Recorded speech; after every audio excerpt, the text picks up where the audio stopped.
Hello, everyone. I am Matt Finn coming at you live from Minneapolis, where you probably know there is a lot going on. Right now, it is 10 o'clock in the morning local time. This is one of the quieter times of the day because the protests, the demonstrations, the agitation that usually starts kicking up in about the next hour or so. We have cameras all over, and we'll keep you updated. If you have any questions, by the way, feel free to drop them in the comment box and we will try to answer them. So the latest right now, Minnesota and Illinois are suing the Trump administration, arguing in part briefly that the federal government is abusing its power. Minneapolis Mayor Jacob Frey alleges that the federal government is basically taking advantage of a much smaller police department and a much smaller population here in Minneapolis. I think they're using the word invasion, invading this city. Mayor Frey saying sometimes, there's 50 agents arresting one person, and that is just overkill.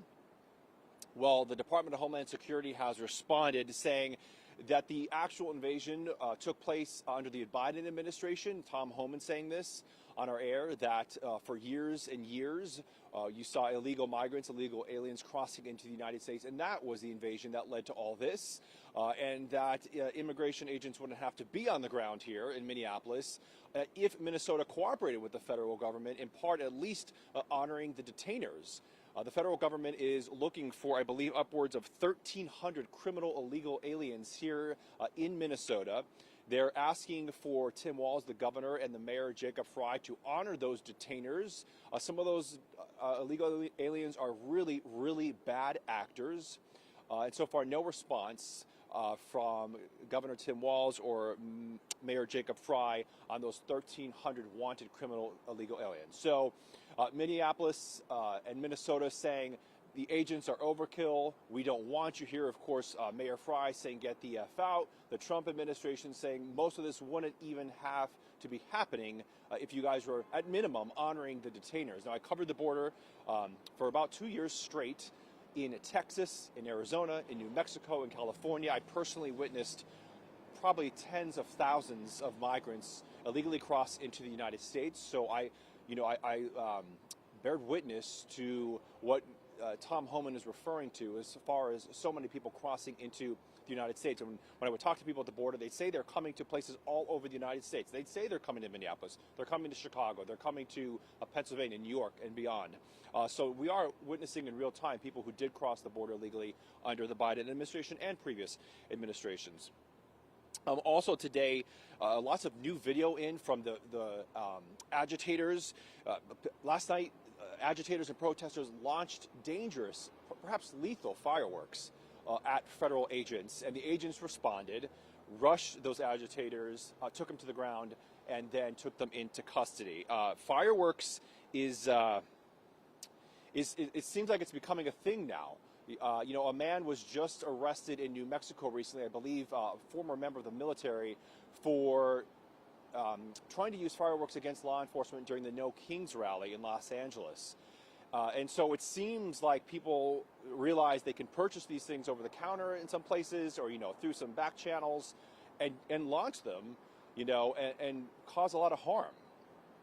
Somebody's asking, what is the sentiment on the lawsuit? Do residents agree? The lawsuits are pretty fresh.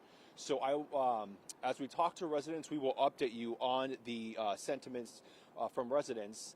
I mean, of course, you can imagine that people are anti-ICE and are against immigration enforcement here would surely agree with those lawsuits.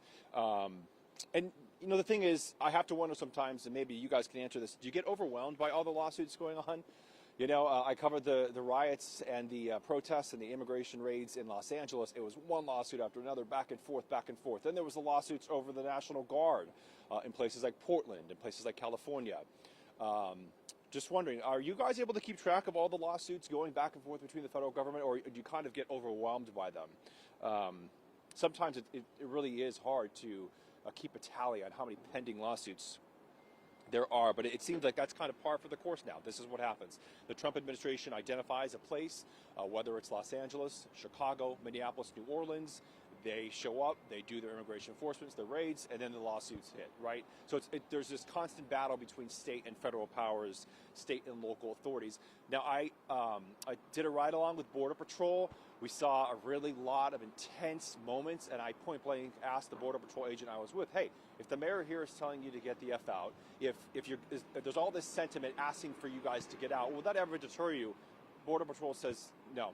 We're not going to stop until our mission is complete. So the firsthand experience I get with Border Patrol agents and ICE is they are not deterred by all of the backlash you're seeing. They're not deterred by all the agitation and the protest. Sure, does it weigh on them? Are they being physically assaulted at times? Yes. But in general, almost every single law enforcement official I talk to, whether it's federal or state, they will tell you, we are going to carry on with the mission.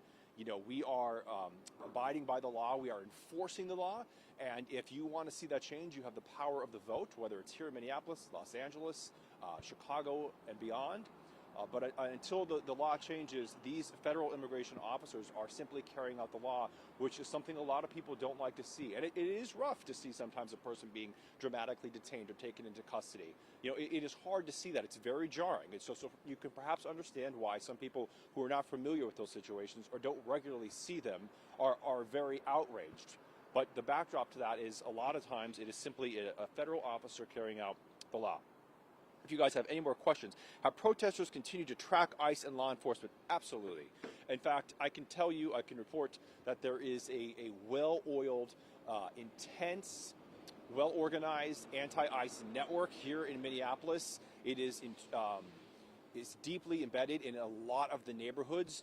When I was with Border Patrol, when they got out of the car, especially if they questioned or detained someone, you're talking a matter of seconds or minutes until someone showed up with the whistles, those ear-piercing whistles.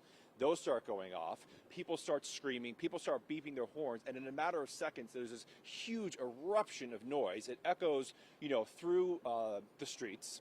And the anti-ICE activists are doing that to alert everyone within earshot where the agents are. And so then immediately people start responding. So they're protesters and activists are absolutely tracking ICE activity. If not, as soon as they see it, they flag it and they try to make as much attention as possible. And we have a lot of video. It's been airing on Fox News all day. We'll continue to air it of agitators throwing snowballs, throwing water bottles at federal officers, not complying with commands to get back. So then what happens? The federal officers use tear gas. They use other crowd control tactics. There's a huge clash. That makes it onto the internet. That makes a lot of video, and then that's what people see. So definitely anti-ICE activity here in Minneapolis. I also saw that in Los Angeles very quickly. In fact, in Los Angeles, a lot of the the mom and pop stands, whether it's a taco stand, a fruit stand, what have you, they would serve as scouts as well. So sometimes, this is what Border Patrol tells me, when they go and when they go and apprehend some people operating those stands or operating something innocent looking on the street, sometimes those people are undercover eyes and ears for the anti-ICE networks. Another question, how many protesters have been arrested? Sometimes it's hard to get a daily figure on this. We do ask Minneapolis police.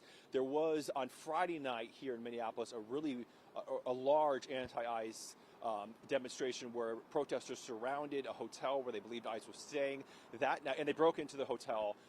Thank God they didn't get into the lobby or into the floors. But that night, roughly 30 people were arrested, according to Minneapolis police.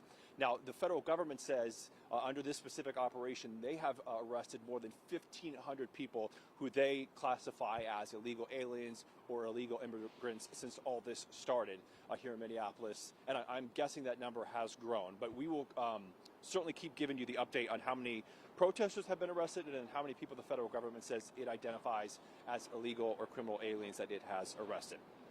So that is the latest from Minneapolis. The day really is beginning now for the agitators and the protesters and the demonstrators. It's 10 o'clock local here. So about this time or the next hour or two, things start to usually pick up. And then usually afternoon and then evening, that's when things have been turning a bit sour, where the clashes begin. Tomorrow will be 1 week since Renee Good was shot and killed here in the city.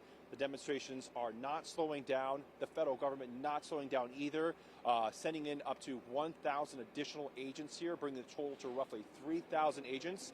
So Department of Homeland Security sharply placing its focus right now on the Twin Cities. Of course, the backdrop to all of this is the ongoing fraud here.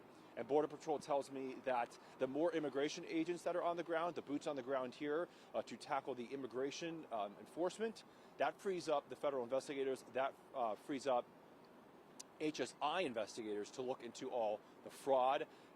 You can expect there will be some pretty big updates there in the coming days and weeks. So I'm getting ready to go on Harris Faulkner, although I understand we may be taking some live video or some live